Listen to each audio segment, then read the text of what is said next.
একটি বিশাল মাছ এসে তাকে গিলে ফেলল। এখন কল্পনা করুন, সমুদ্রের অন্ধকার, রাতের অন্ধকার, আর মাছের পেটের অন্ধকার। 3 স্তরের অন্ধকারে একজন মানুষ, না কোনো পথ, না কোনো সাহায্য। এই অবস্থায় অনেকেই হতাশ হয়ে যেত, কিন্তু ইউনুস আলাইহিসসালাম বুঝলেন ভুলটা তারই ছিল, আর তিনি ফিরে গেলেন আল্লাহর দিকে। তিনি পড়লেন সেই দোয়া, লা ইলাহা ইল্লা আনতা সুবহানাকা ইন্নী কুনতু মিনাজ জালিমিন। হে আল্লাহ, আপনি ছাড়া কোনো উপাস্য নেই, আপনি পবিত্র, আমি অবশ্যই অন্যায় করেছি।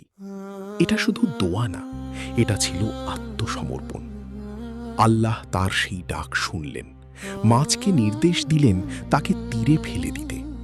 অবশেষে তিনি অন্ধকার থেকে আলোতে ফিরে এলেন, একটি নতুন সুযোগ, একটি নতুন জীবন।